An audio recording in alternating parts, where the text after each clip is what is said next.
Hello everyone.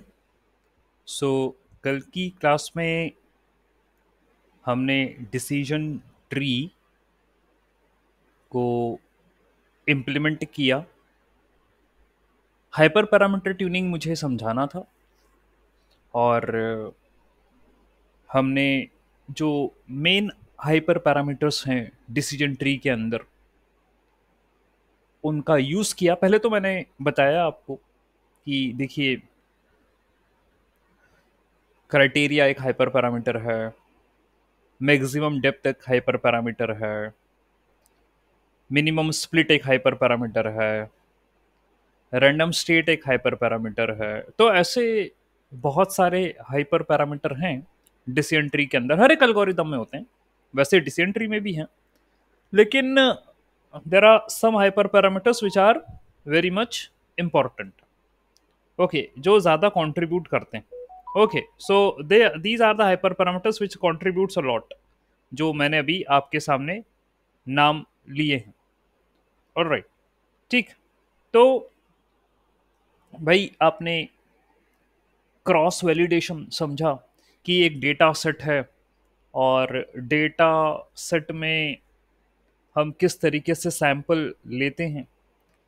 Okay, and फिर train करते हैं और उस सैंपल को वैलिडेट करते हैं, एंड देन फिर उस सैंपल को वापस डेटा में पुटअप कर देते हैं और एक नया जो है वो सैंपल के हिसाब से एक नया वैलिडेशन डेटा ले लेते हैं, फिर वही काम करते हैं। तो कल 5 टाइम्स मैंने क्रॉस वैलिडेशन रखा था, CV5। ठीक है, ये आपने देखा। ओके, एंड फिर उसके करस्पॉन्डिंग जो है आपने ये पता लगाया कि इरीस का जो डेटा है डिसिजन ट्री एल्गोरिदम का यूज करना है, एंड बेटर कौन सा हाइपर पैरामीटर होगा उसके करस्पॉन्डिंग। ठीक है, तो आपने ये cross validation hyper parameter tuning करने के बाद पता कर लिया।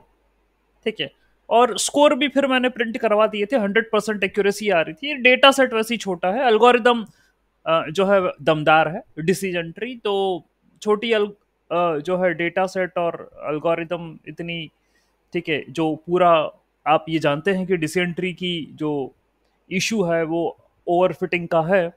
और ये जो हाइपर पैरामीटर है ये अपन ने इसलिए ही रखे हैं ताकि वो कंट्रोल कर सके उसके एक्सप्लोरेशन को।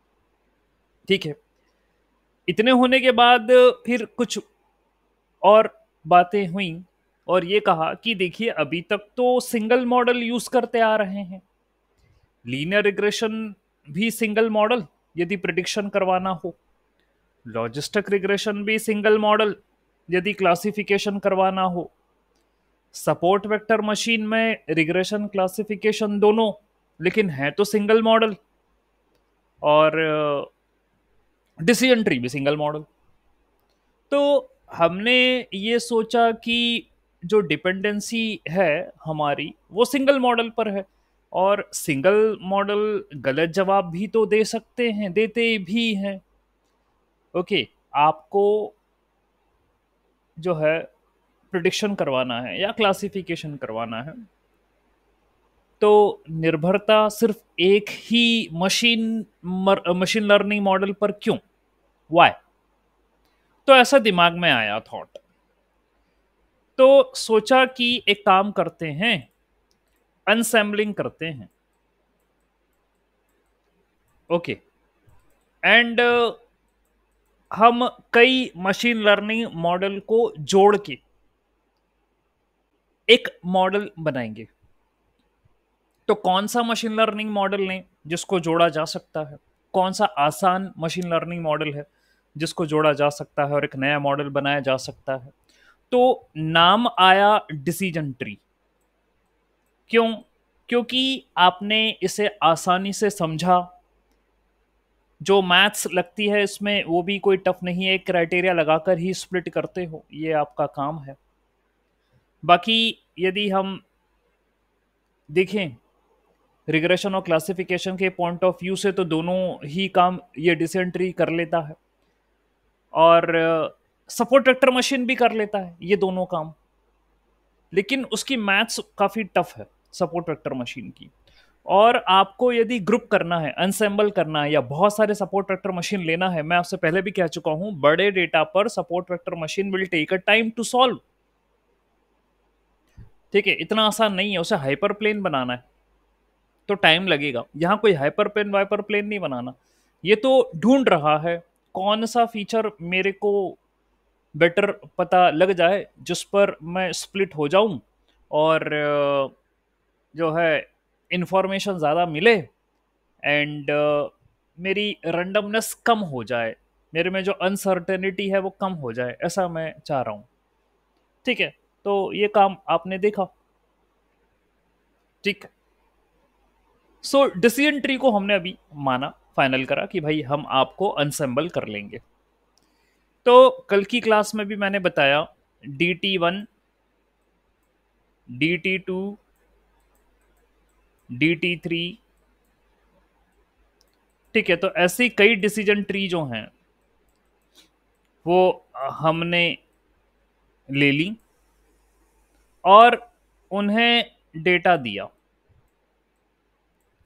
ठीक है, डेटा जो दिया वो अलग तरीके से, मतलब आप ये जानते हैं कल भी डिस्कशन हुआ कि डेटा भी रैंडम सैंपल करके ही देंगे, तो इसको कुछ और जाएगा DT1 को, इसको कुछ और जाएगा, इसको कुछ और जाएगा, ऐसे करके डेटा जाएगा। I will be getting some result from here and from here. तो ये इंडिपेंडेंट डिसीजन ट्री हैं, ये इंडिपेंडेंटली सॉल्व हो रही हैं, आपस में एक दूसरे का कोई इन्फ्लुएंस नहीं है, इंडिपेंडेंट है ये। ओके, तो भाई इस पूरे को मैंने जो है वो एक मॉडल बोल दिया, इस पूरे को एक मॉडल बोला मैंने।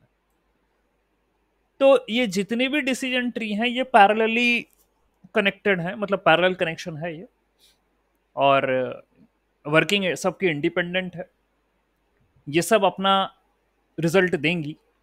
बाद में जो रिजल्ट आएगा उस पर आप दो प्रकार, two actions you can take. यदि वो रिग्रेशन का प्रॉब्लम है, ठीक है, तो आपको जो रिजल्ट्स आए हैं उनका एवरेज करना है, और यदि क्लासिफिकेशन का प्रॉब्लम है तो वोटिंग करवानी है मेजॉरिटी, ऐसा काम करना है। ठीक है, और जैसे कि कल भी बात हो गई थी, यदि बहुत सारे डिसीजन ट्री हैं, okay, so tree tree tree tree, so there are many trees present, then it will be converted into a forest। तो ये जो अल्गोरिदम है अनसेंबल वाली, आप ये कह रहे हैं अनसेंबलिंग टेक्निक है ये, जिसमें आपने बहुत सारे डिसीजन ट्री को क्लब करा, पैरेलली जोड़ा, तो इस अल्गोरिदम या इस टेक्निक का नाम है रैंडम फॉरेस्ट। ठीक है, रैंडम फॉरेस्ट अल्गोरिदम। तो फॉरेस्ट तो समझ गए आप कि सर हाँ, जंगल का मतलब यही है बहुत सारे पेड़, that's what we understood. Sir, sorry. हाँ, या प्लीज से। Can you just go back one step back what you have done? Okay, कैसे आपने हाँ, yeah, यस आई, sorry. हाँ हाँ, ये बोलिए। यस, हाँ, आपने ये combine किया और then हाँ, yes I combine. and you were saying it this is the technique called assembling and something after that, sorry. So this is a parallel connection of decision trees, and where Okay. each and every decision tree is working independently. Okay, and ensembling means I'm grouping all of the decision tree and naming it as a forest. Overall, the name of the algorithm is random forest. Okay, fine. So random forest is an ensemble technique.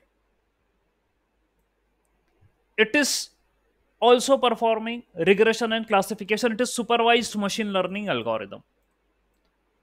तो ये supervised के अंदर आएगा, अनसेंबल technique है, और regression classification दोनों कर सकता है, और हम ये बात समझ गए कि ये क्या कर सकता है भाई, ये तो डिसीजन ट्री से ही तो मिलकर बना हुआ है। ओके फाइन, जो कुछ करना है वो तो डिसीजन ट्री को करना है। हाँ, आपने इनका ग्रुप कर दिया डिसीजन ट्री को, तो फॉरेस्ट बोल रहे हो। ऑलराइट, हाँ, यदि कुछ बदला, फिर आप बोलोगे सर क्वेश्चन हमारा ये है कि बदला क्या, what is the change here.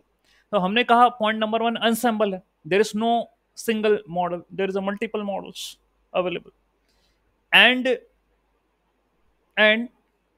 the data which you are giving to these models is a different data, different subset of a same data। मतलब ये कहना चाह रहा हूं, अलग अलग सबसेट दोगे आप, and then you are collecting the results। If the problem is regression, then you are doing the average, else you are doing the majority voting। ठीक है, आगे और बताता हूं। Fine, so let me share my entire screen now। okay fine, so यहां से समझने की कोशिश करते हैं।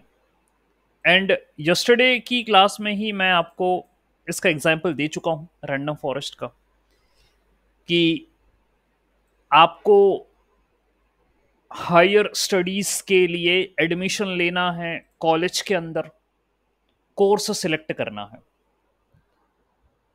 तो भाई आपने अपने सीनियर्स से पूछा कि देखिए ऐसा हमारा इंटरेस्ट है एंड हम ये कोर्स लेना चाहते हैं।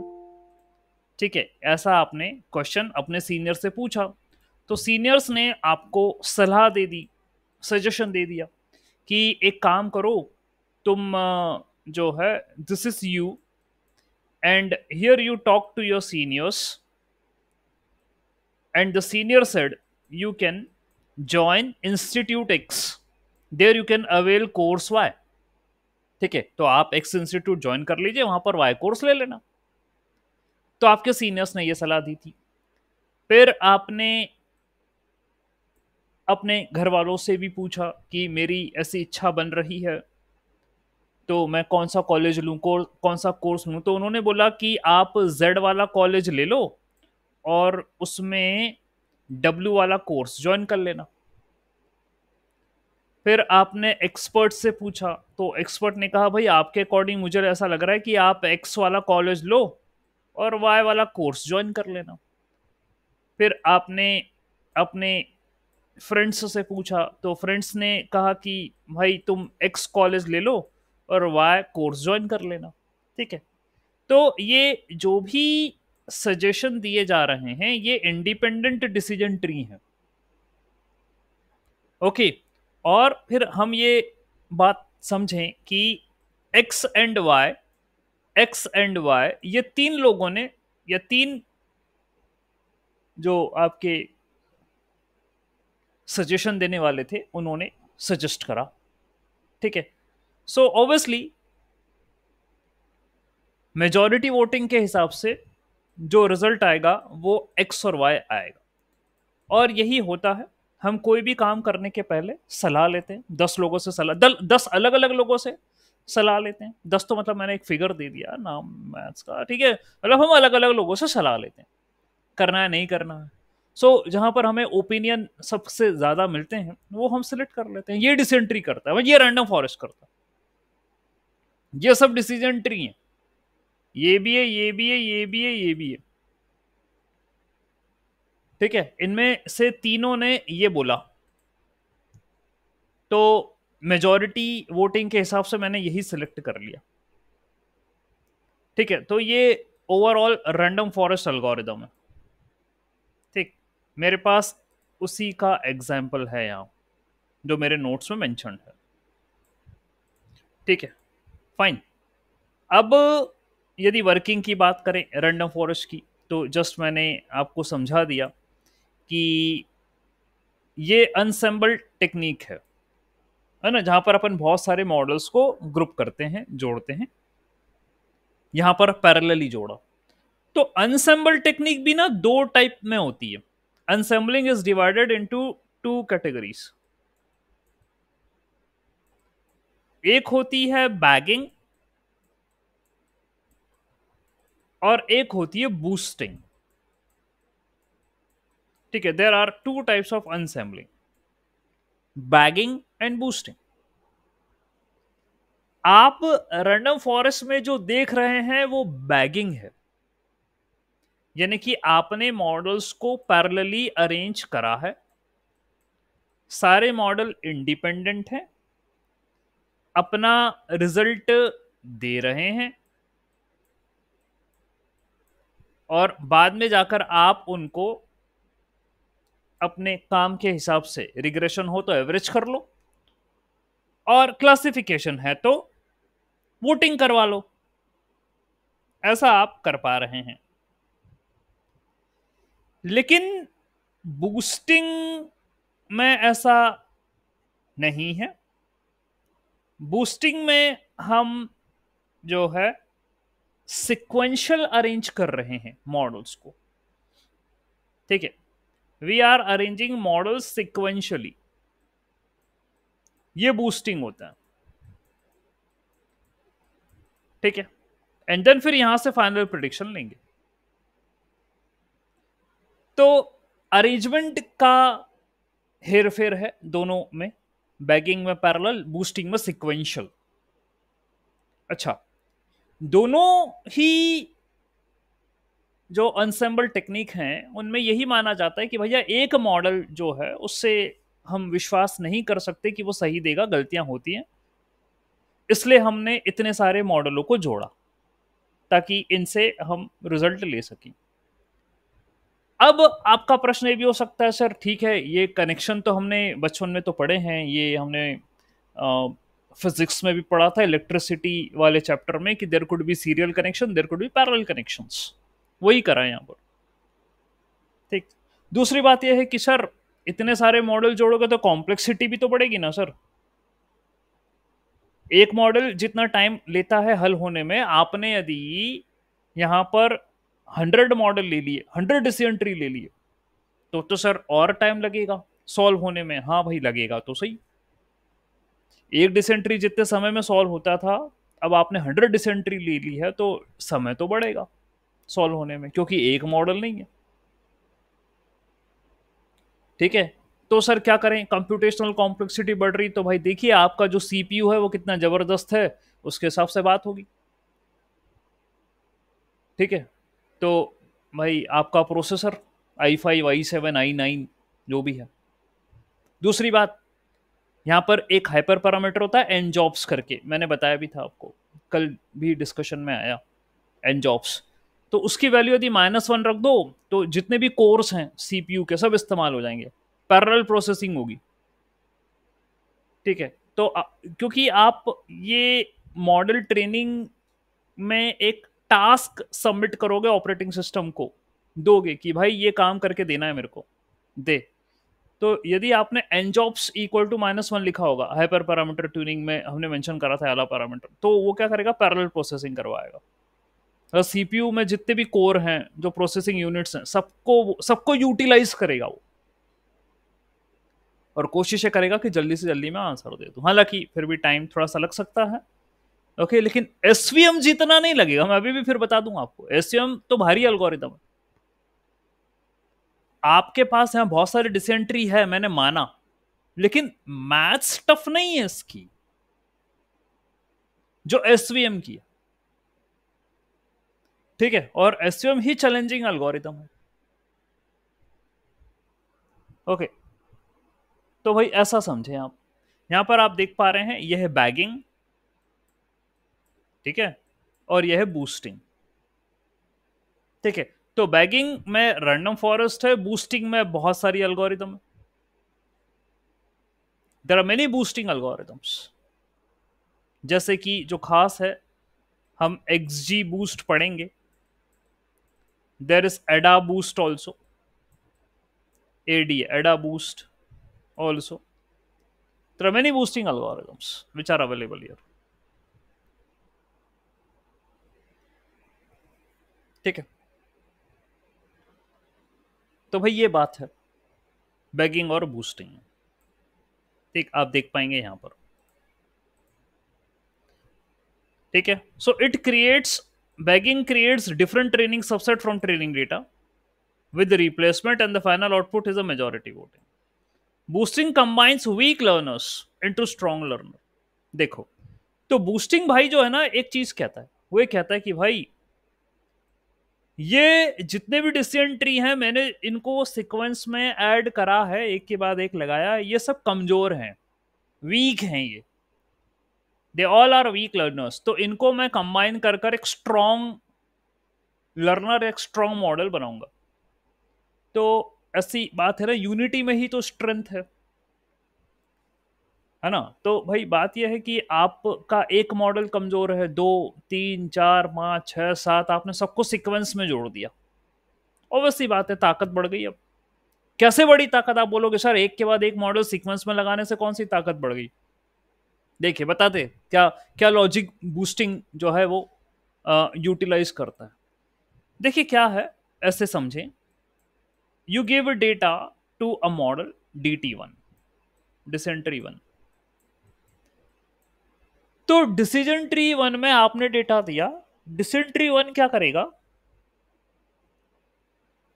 इट विल गिव रिजल्ट, है ना, वो प्रिडिक्शन रिजल्ट दे देगा।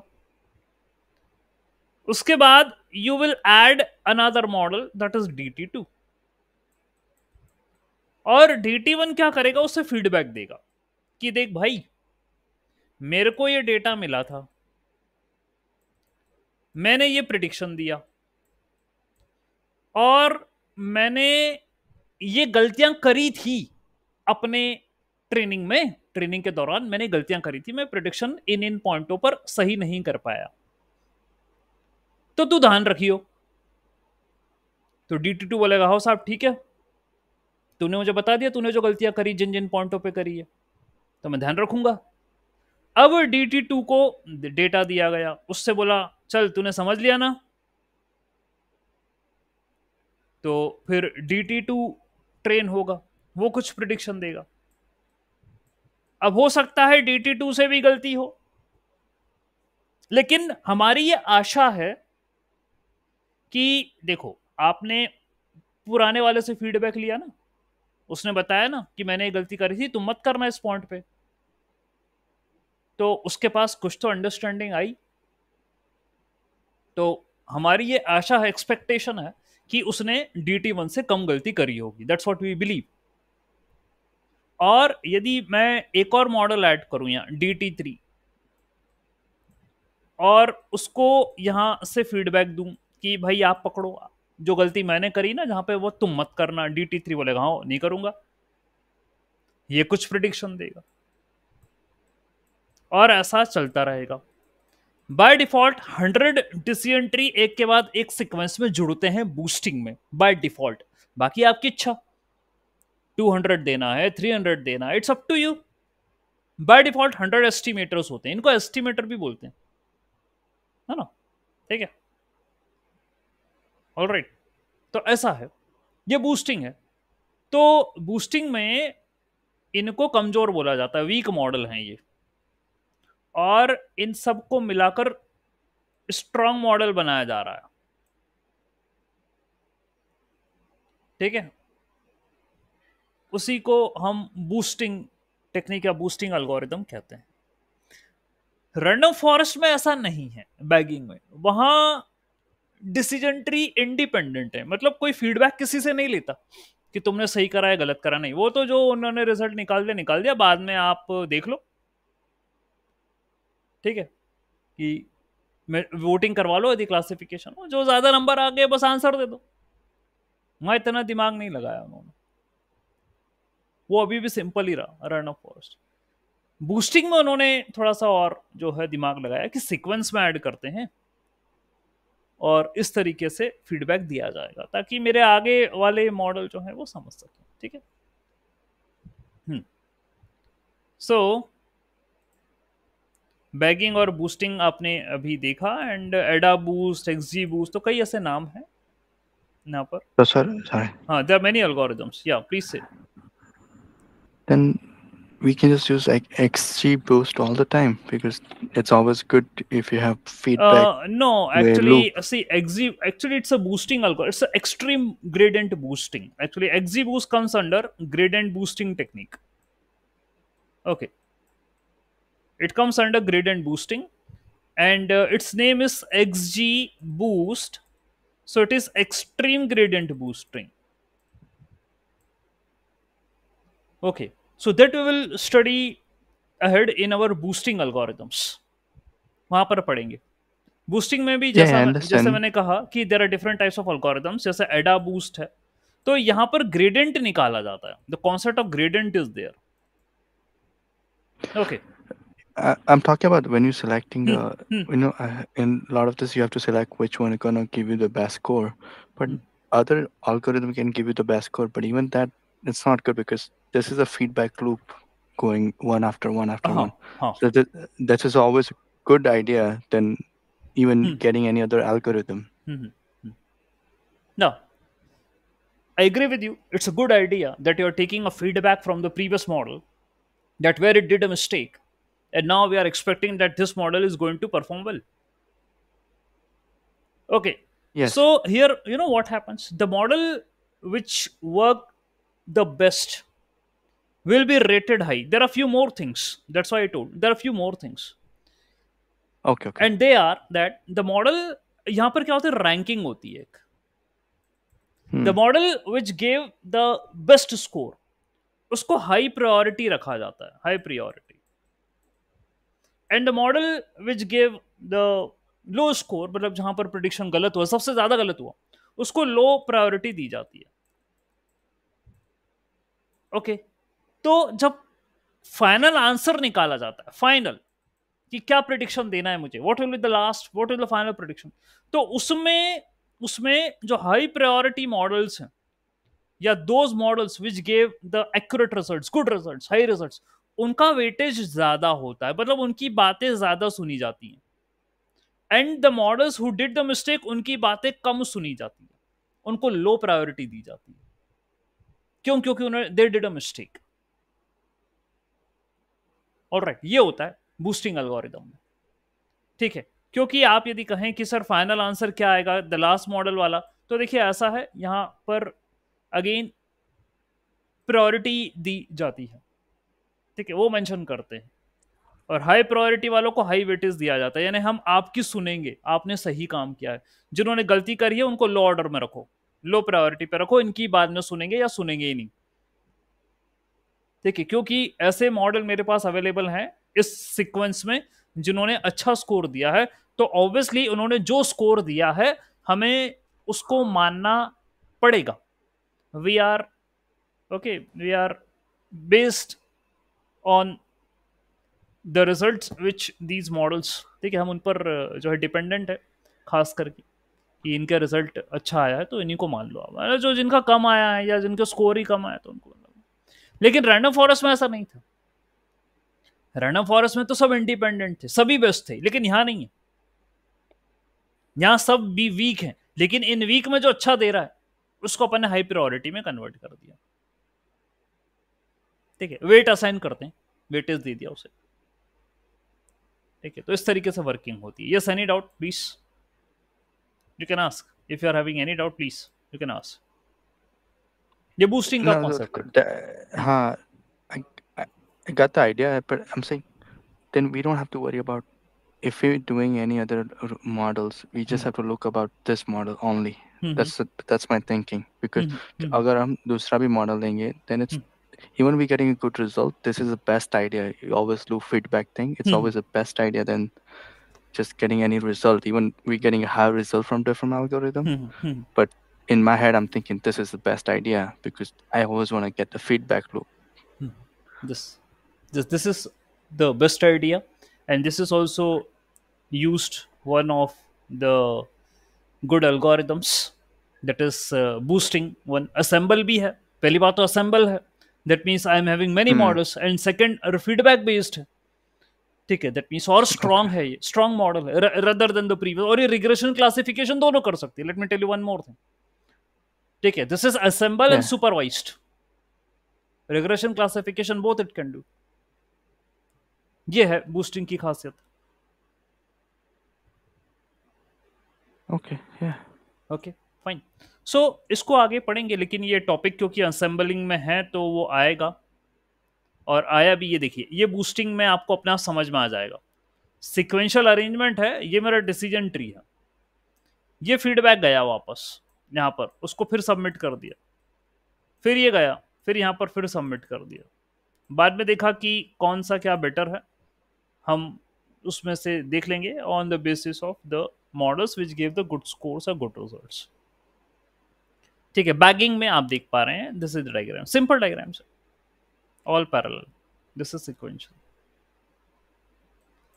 ठीक है, तो अब और ध्यान से सुनना समझना पड़ेगा। बैगिंग को बूटस्ट्रैप एग्रीगेशन भी कहते हैं। देखिए, रैंडम फॉरेस्ट में आप ये समझ गए कि डिसीजन ट्री से मिलकर बना हुआ है, तो डिसीजन ट्री पढ़ लिया और कुछ नया है नहीं करने के लिए, बस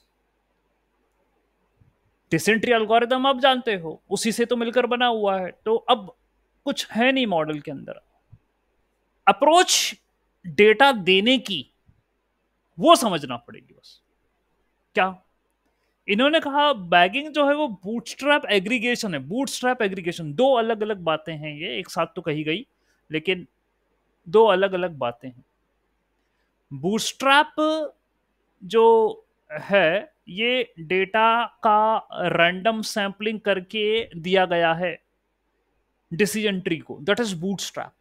एग्रीगेशन का मतलब यह है कि जो रिजल्ट उन डिसीजन ट्री से मिला उनको कंबाइन करा और फिर फाइनल रिजल्ट दिया, that is called as aggregation. ठीक है, तो each model is generated from the sample bootstrap sample, देखा bootstrap samples provided by the original data with replacement known as row sampling. तो रो सैंपलिंग क्या है भाई, समझे आप, व्हाट इज रो सैंपलिंग? आपके पास डेटा सेट ऐसे ही होता है ना, you are having a data like this, ठीक है, ये डेटा सेट होता है, ओके, और ये रोज हैं, ऑलराइट, दीज आर द रोज। तो वो कह रहा है कि रो की सैंपलिंग करी है हमने, यानी मान लीजिए पहले वाले डिसीजन ट्री को, DT1 को मैंने ये 1 2 3 4 5 6 ऐसा करके है, तो डिसीजन ट्री पहला वाला जो है, I gave the rows as 1 2 and 3, ऐसा रोज दे दिया उन्हें। डिसीजन ट्री 2 को I gave a row as 3 4 and 5। Decision tree 3 को I gave the rows as 4 5 and 6। भाई सैंपलिंग करी और सैंपलिंग में जो आ गया हाथ में वो पकड़ा दिया डिसीजन ट्री को। मैंने पहले भी कहा था कि एक जैसा नहीं जो है वो मामलात हैं, यहां सैंपलिंग कर रहे हैं आप। So you got this first as a sample, then you got this second sample, and then you got this as a third sample. ऐसे आपने अलग अलग सैंपल्स दिए हैं, ओके, और आपने डिसेंट्री को दिया है सॉल्व होने के लिए। ठीक, तो इन्होंने कहा रो सैंपलिंग करते हैं हम, तो भाई देख लीजिए ये रो ही तो हैं, ये रोज हैं, रो 1 रो 2 रो 3 रो 4 रो 5 रो 6, इसकी सैंपलिंग करते हैं अपन कि कौन सी वाली देना है, ये वाली रो देना है, ये वाली रो देना है, ये वाली रो देना है। तो रैंडम होती है ना, आपको कष्ट नहीं उठाना, वो तो एल्गोरिदम ऑटोमेटिकली जो है वो अपने अंदर में काम कर लेगी ना, रैंडम होती है। ठीक है, रैंडम सैम्पलिंग होती है, और मैंने आपको कल की क्लास में भी समझा दिया था वो रैंडम सैम्पलिंग वाला कॉन्सेप्ट कि देखो भैया क्या है कि ये डेटा है और इसमें से मैं एक सैंपल उठा रहा हूँ, ठीक है, और मैं मॉडल को दूंगा ट्रेन होने के लिए। ऑलराइट, तो यहाँ पर भी ऐसे ही है, रैंडम सैम्पलिंग हो रही है। ओके, फिर उन्होंने this step of row sampling with replacement is called as bootstrap. इसमें एक चीज और बोली उसने, रिप्लेसमेंट। रिप्लेसमेंट वही मुझे लगा कि मैंने काम करा, रो सैम्पलिंग करी, मॉडल को ट्रेन करा, फिर उसको वापस उठा के दे दी कि रखो भाई तुम। ओके, या प्लीज से। तो रो सैंपलिंग दे रहे ना, वो इक्वली डिस्ट्रीब्यूट होता और D1 को, D2, D3 को, और हम्म। अच्छा, इक्वली डिस्ट्रीब्यूटेड अनिवन। होता है। ना ना, अब देखिए ये भी एक जो है क्वेश्चन इंपॉर्टेंट है, whether are you giving 2 rows only to the DT1, और 3 rows टू द DT2, और 4 rows टू द DT3। क्या है मतलब, आप कितनी रो दे रहे हो उन्हें, कैसे दे रहे हो आप रो? तो यहां पर कई बातों का ट्विस्ट नजर आएगा समझने में। It's a good question again. कई चीजें हैं, एक क्वेश्चन में सर का यहां पर लेना चाहूंगा। ठीक है, उन्होंने कहा are you giving same number of rows to each DT? This is question number 1। Second question ये हो सकता है जो मुझे लगता है, आर यू गिविंग, ठीक है चलो ये हमने माना सेम नंबर ही देते हो। So if you are giving the same number of rows, तो ये जो सेम नंबर ऑफ रोज हैं, इनमें जो रो हैं, जैसे अभी दी मैंने 1 2 3 4 5 6 7 8 9, जैसे 3 रोज देना है मुझे, 3 रोज देना है।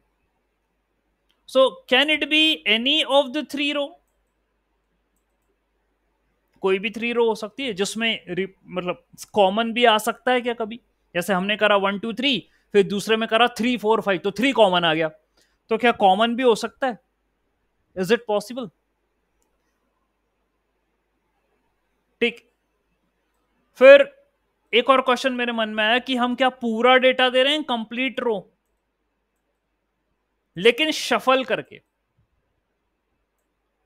मतलब मैंने DT1 को भी, DT2 को भी, DT3 को भी डेटा तो वही दिया जो है मेरे पास, लेकिन शफल करके दिया।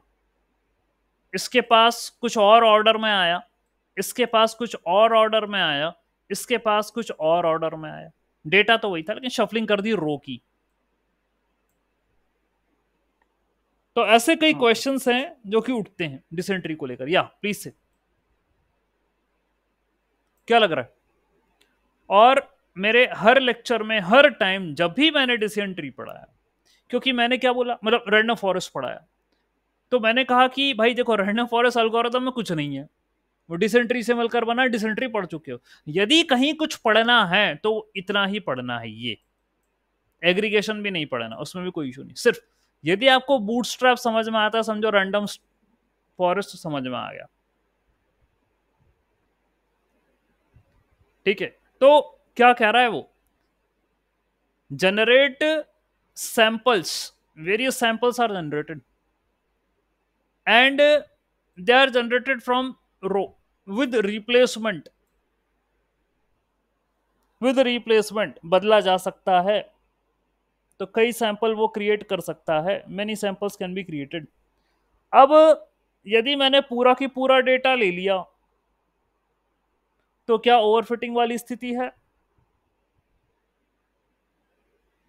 क्योंकि कल की क्लास में भी ये पढ़ा गया था कि ना तो पूरा ट्री को एक्सप्लोर करवाना है, और उसके लिए एक काम करो, पूरा जो नंबर ऑफ फीचर्स हैं, all the number of features, ये तो रो वाली बात हुई है, ये तो सैंपल, ऑल द फीचर्स नहीं देना मेरे को। आपने ये भी पढ़ा था, how many number of feature, how many features you can give, तो आपने ये पढ़ा था लॉग एंड SQRT, दो हाइपर पैरामीटर थे। यदि आपके पास 16 फीचर्स हैं डेटा में, तो ट्रेनिंग के दौरान कितने देना है? स्क्वायर रूट ऑफ 16 यानी 4, वो भी रैंडमली कौन से 4 होंगे खुद पिकअप करेगा। उसी तरीके से जब रो सैंपलिंग की बात कर रहा है ये बूटस्ट्रैपिंग में, तो सीधी सीधी बात है कि ये तो सैंपल करेगा, सैंपलिंग करेगा, रैंडम, वो भी कोई से भी रो उठाएगा, ये any row it will pick, first third seventh कोई से भी उठा ले, तो रैंडम है ना। ठीक है, तो ये बात है, रैंडम नहीं, कोई भी रो उठाएगा, तो उठाएगा तो सही, पूरा ही डेटा लेगा रो सैम्पलिंग करते हुए, मतलब कभी कोई सी रो उठा ली, कभी कोई सी रो उठा ली, हेरा फेरी करते हुए सब रख ली उसने।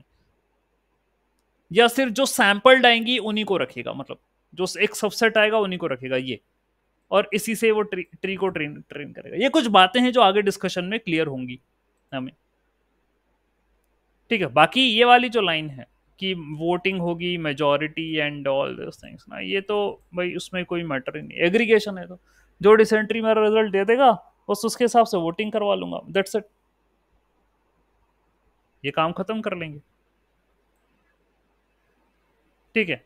तो ये देखिए, अब आप यहाँ इस डायग्राम से समझ में आएगा। ये लेट अस सपोज आपके पास डेटा है, अलग अलग कलर की बॉल्स हैं, आपने एक सैंपल बनाया। अब आप देखो इसमें येलो कलर वाली बॉल ज्यादा है, वॉलेट वाली कम है, ब्लू वाली। तो सीधी सीधी बात है, पूरा डेटा तो तुम नहीं ले रहे, you are picking up a sample of data. तो ये एक अलग सैंपल है, ये एक अलग सैंपल है, ये एक अलग सैंपल है, सारे अलग अलग सैंपल हैं जो तुमने रैंडम सैंपलिंग करके बना लिए, और इन जो डिसीजन ट्री क्लासिफायर हैं उनको दे दिए सॉल्व होने के लिए कि भाई तुम पकड़ो, इंडिपेंडेंटली इंडिविजुअली ये सॉल्व होंगी, ठीक है, और अपने रिजल्ट्स देंगी, ठीक है। बाद में जैसा कि आपसे कहा गया एग्रीगेशन करना है, और जो रिजल्ट है वो आप बता दोगे वोटिंग करके कि क्या आया, क्योंकि क्लासिफिकेशन से डील कर रहे हैं।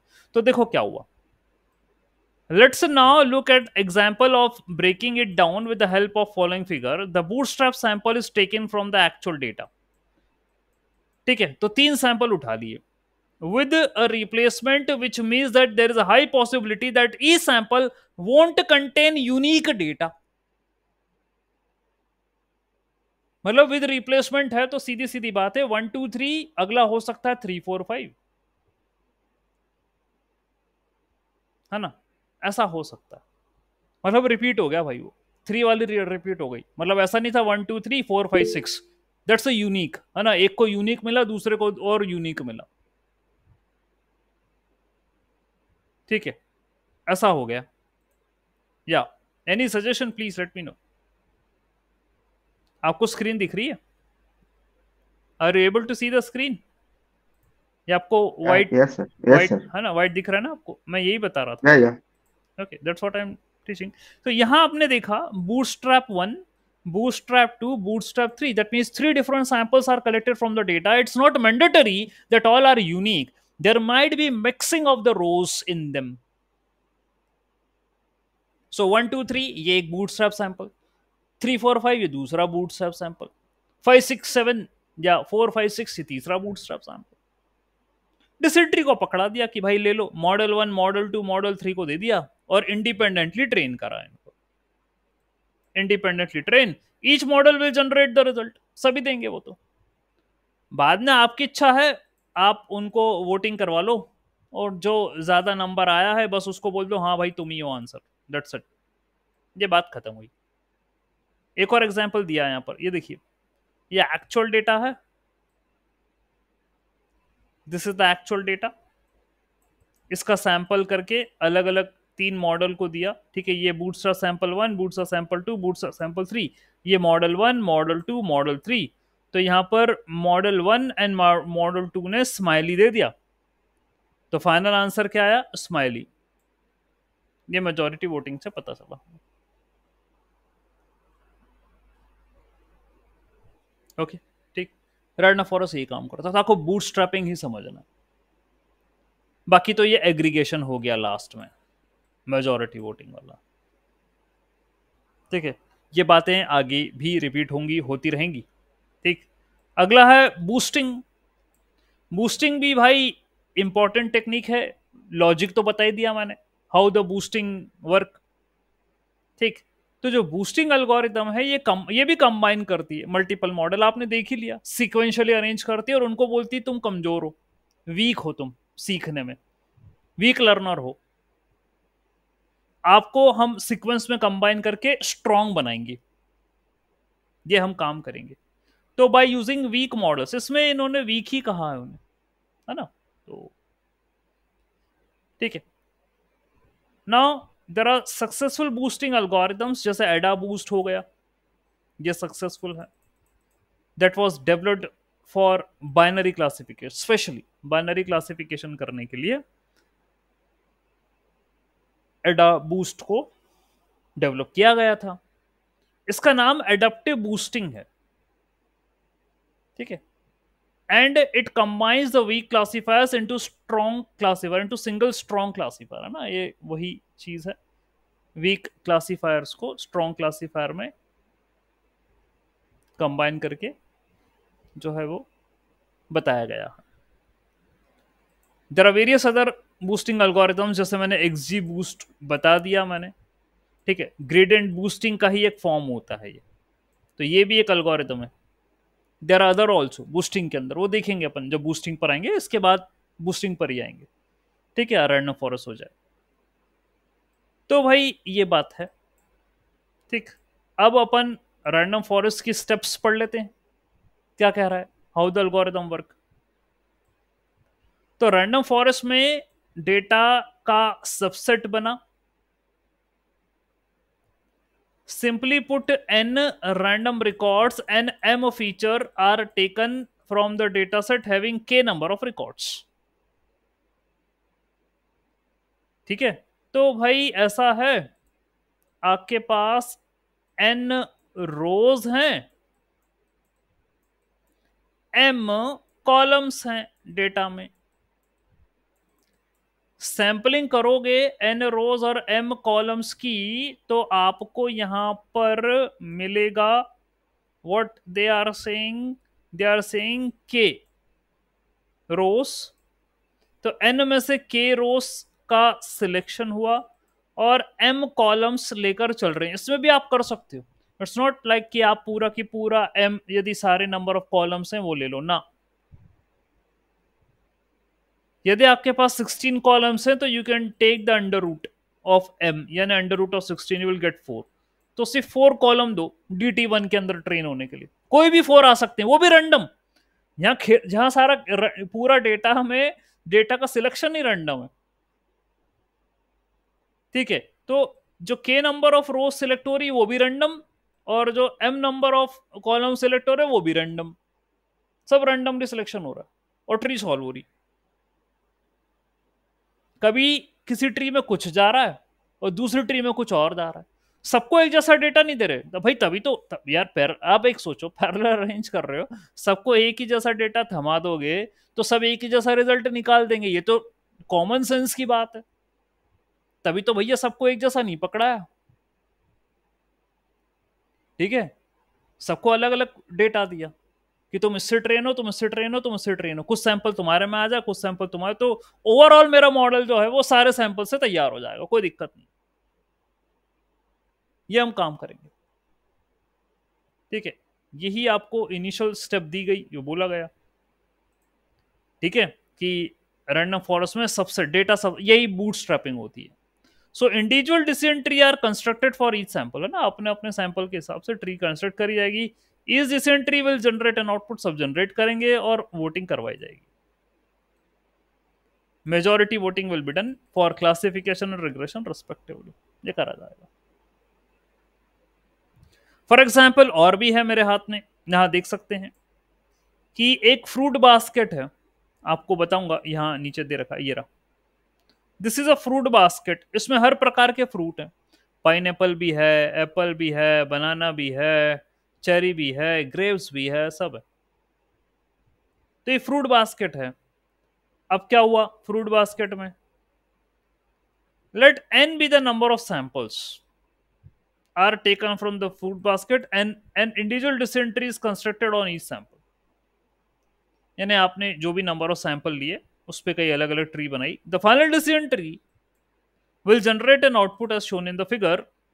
कैसे बनाएगी वो, ये देखो, based upon the majority voting, यानी कि आप ये वाला पाथ फॉलो करते हो, यहां पर भी ये वाला पाथ फॉलो करते हो ऐसे, and here you are following this path.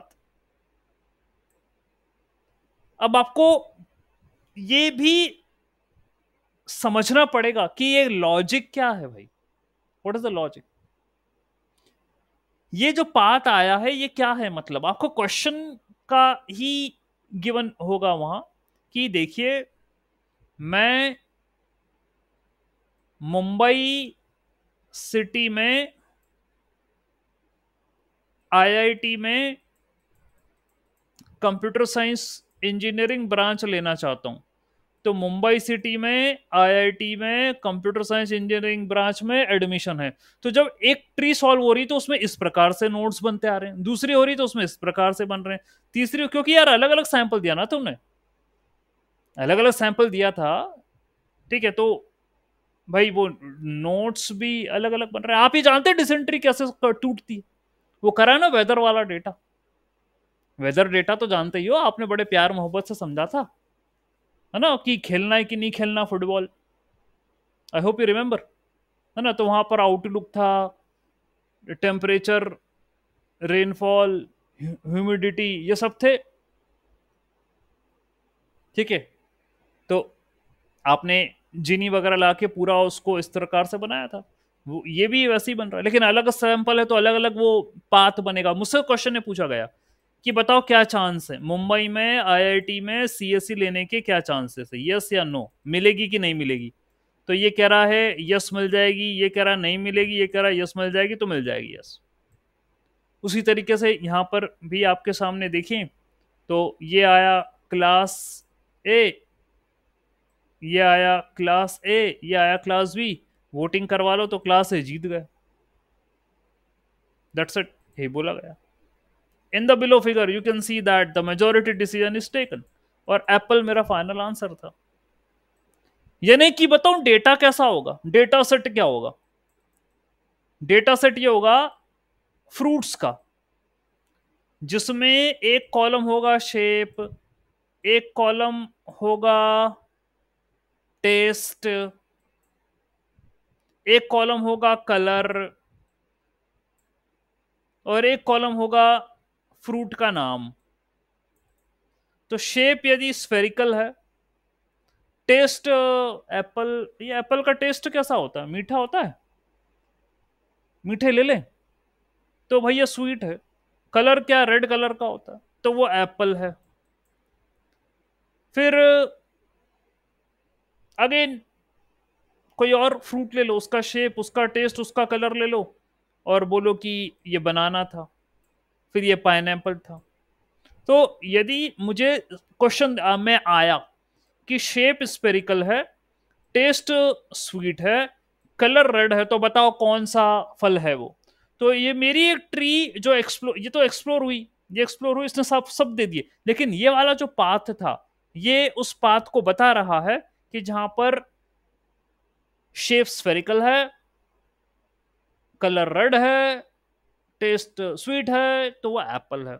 और मेरी दूसरी वाली ट्री में भी यही बता रहा है कि वो ये एप्पल है, और यहां पर ऐसा ये कुछ और बता रहा है, क्योंकि इसमें कोई और डेटा गया है, इसमें कुछ और गया, इसमें कुछ और गया, इसमें कुछ और गया, अलग अलग तीन सैंपल, अलग अलग सैंपल गए। यही चीज आपने ऊपर भी देखी थी, यहां पे ये देखो, ये जो पॉइंट्स हैं अलग अलग कलर के हैं, तो जब सैंपल S1 देखो, ये सैंपल S2 देखो, सैंपल S3 देखो, all the three samples are different, decision tree भी डिफरेंट, सॉल्व करके रिजल्ट दे देंगे, वोटिंग करवा लो, हो गया काम, ठीक है। तो यहां भी एक्सप्लेनेशन दिया उन्होंने कि बूटस्ट्रैपिंग कैसे काम करती है, और फिर मैं रिपीट कर रहा हूं, बूटस्ट्रैपिंग ही समझना है रैंडम फॉरेस्ट में, बाकी कुछ नहीं है। It's just a buildup of decision trees, and the working of decision tree you already know, ठीक है। तो फ्रूट बास्केट है जिसमें बहुत सारे फ्रूट रखे हैं, okay, and each data point in the data set is a fruit characterized by the feature, size, color and the shape। देखो वही आ गया, वो मेरे को याद था। गोल यह है कि क्लासिफिकेशन करना है कि यदि इस साइज का है, इस शेप का है, इस कलर का है, इस टेस्ट का है, तो बताओ ये क्या है, कौन सा फ्रूट है, क्लासिफाई करके बता दो। तो सैम्पलिंग करोगे आप, you can take multiple random sample with replacement from your fruit basket, है ना. ये sample consist as a subset of the fruit from the original. तो यार कई सैंपल बनाओगे तुम, वही करा है. और ये इंटरनल प्रोसेस है भाई एल्गोरिदम की, आपको आपको तकलीफ नहीं उठानी. उसको जो मर्जी में आएगा वो सैंपल बनाएगा और उठा के डिसेंट्री को देगा कि ले भाई तू सीख. और यहां पर भी बाय डिफॉल्ट 100 डिसेंट्री होंगे जिनको अपन एन एस्टिमेटर्स बोलते हैं, नंबर ऑफ एस्टिमेटर्स. तो here also you are having by default 100 होंगे, बाकी आपकी इच्छा 200 लेना है, 300 लेना है, इतने लेना ले लो, उतनी डिसेंट्री ले लो, कोई इशू नहीं. वो अपन हाइपर पैरामीटर ट्यूनिंग में देखेंगे. ठीक, तो ऐसा है, ये 100 डिसेंट्री को अलग अलग सैंपल टिका दिए, 100 डिफरेंट सैंपल दे दी. इंडिविजुअल डिसेंट्री अपना रिजल्ट देगा. ठीक है, वो सब सीखेगा, लेकिन उस पर विश्वास नहीं करेंगे अपन इंडिविजुअल पे. हम तो सबकी सुनेंगे, भाई तू भी बता दे, तू भी अपना सजेशन दे दे, तू भी अपना सजेशन दे दे, तू भी अपना सब दे दे अपने सजेशन. और जिसका सजेशन हमें भाएगा, जो ज्यादा सजेशन जिस पर मिले हैं मुझे, मैं उसको फाइनली सिलेक्ट कर लूंगा. ठीक है. So after training each entry is capable of making prediction of new unseen fruits and pattern to be learned. और इसका मैं न्यूमेरिकल नहीं बताऊंगा, न्यूमेरिकल बताऊंगा जबरदस्त न्यूमेरिकल, मजा आएगा आपको. ठीक है, समझ में आएगा कि क्या है, क्योंकि अभी बात कह दी मैंने, है ना, कि अलग अलग सैंपल जाएंगे. इसको और टेक्निकली समझना पड़ेगा और तब समझ में आएगा जब आप कोई न्यूमेरिकल करो. क्योंकि देखिए, चलो उसी समय जब न्यूमेरिकल बताऊंगा ना तभी क्लियर करूंगा बात. अभी थोड़ी सी जल्दबाजी हो जाएगी, अभी तो पहले ही लेक्चर है आज रैंडम फॉरेस्ट पे. ठीक है, तो भाई उसने अलग अलग सैंपल लिए, दिए और रिजल्ट दे दिया और वोटिंग करवा लो. बस जिस पे ज्यादा आया उसको सेलेक्ट कर लो. Final prediction, the final prediction is determined by majority voting. You can count the votes from all the decision trees. जिसको ज्यादा वोट मिल रहे हैं वो जीत गया, उसकी सरकार बन गई, बस बात खत्म है. ठीक है. So in your specific example, you mentioned that the dysentery, most dysentery classified the fruit as apple, as we are seeing in the example. So the final result is apple. So the advantage of this approach is that it combines the prediction from multiple model, है ना. ये तो खासियत है, अनसेंबलिंग है ना. तो एक पे विश्वास नहीं था तो कई को काम पे लगा दिया. और ये कह रहे हैं कि भाई it will reduce overfitting, improve the overall accuracy. Overfitting क्यों कम कर रही है? पहले तो तुमने सबसेट ऑफ डेटा दिया, ध्यान देना, पूरा टिकाया नहीं. ट्री को पूरा टिका दोगे डेटा तो फिर वो बहक जाएगी. तो ना तो पूरा डेटा देना और ना पूरा उसको एक्सप्लोर करवाना, तो उसको लिमिट में रख के चलो. ठीक है, यू आर लिमिटिंग या you are controlling the work of decision. Subset दे दो और बाकी मैक्सिमम डेट डिफाइन कर दो, क्राइटेरिया डिफाइन कर दो, मिनिमम स्प्लिट जो है वो डिफाइन कर दो, तो वो सब कर दो. और देखो रैंडम फॉरेस्ट में भी मैं आपको बताऊंगा आगे क्या हाइपर पैरामीटर होते हैं, यही होते हैं. ठीक है, तो इंडिविजुअल ट्री हैं, उनसे जो भी आंसर आएगा वो मिल जाएगा. और ठीक है, तो यहां पर इट इज सेंसिटिव. जो कि डिसेंट्री होती थी इंडिविजुअल, उनको नॉइस या आउटलायर से बड़ा लफड़ा होता था डिसेंट्री को. जो सिंगल डिसेंट्री होती है उसको इससे लफड़ा होता है, नॉइस एंड आउटलायर से, तभी ओवरफिटिंग पे चली जाती है. यहां पर अलग अलग डिसेंट्री है और सैंपल में डेटा दे रहे हो और ऊपर से कंट्रोल अलग कर रहे हो हाइपर पैरामीटर से. तो ये अपन जो आउटलायर और नॉइस वॉइस वाला लफड़ा है ना, इसको मैनेज कर लेंगे, कोई दिक्कत नहीं, बच जाएंगे अपन ऐसा करने से. ठीक है, ये बात है. तो बैगिंग में बूटस्ट्रैप एग्रीगेशन होता है, पैरेलल मॉडल बनता है, आपने देख लिया. ऑल द बेस मॉडल्स या all the decision tree are connected in parallel. Each model is trained independently. Data is given with replacement. सबको बराबरी का दर्जा मिलेगा, है ना.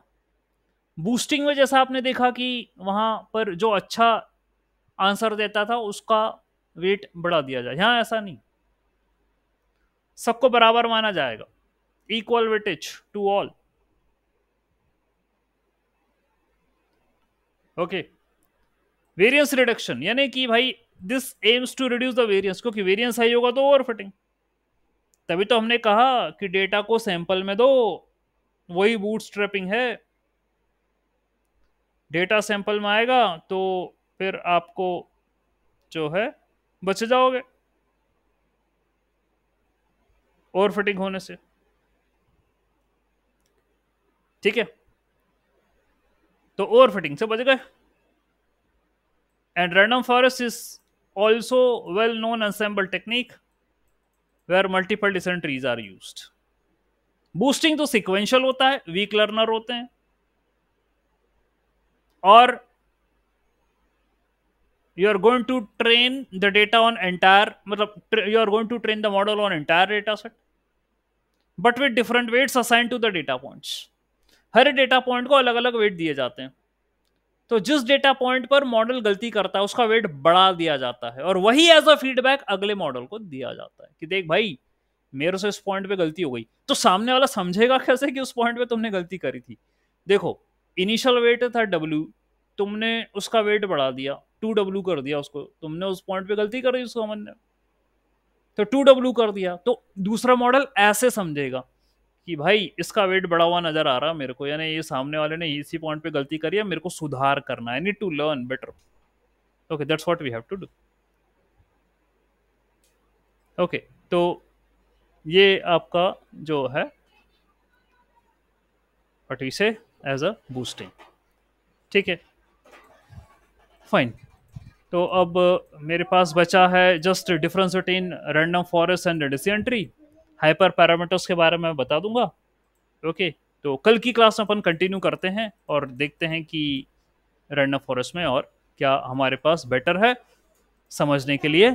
ओके, तो न्यूमेरिकल पहले मैं कॉन्सेप्ट्स बता दूं, then I will go with the numerical. तो न्यूमेरिकल में आपको मैथमेटिकली ये क्लियर होगा वर्किंग कैसे क्या होती है। ठीक है, तो will study in the next class tomorrow. Okay, I hope आपको समझ में आया होगा। ओके, आपको अच्छी बात है, यू अंडरस्टूड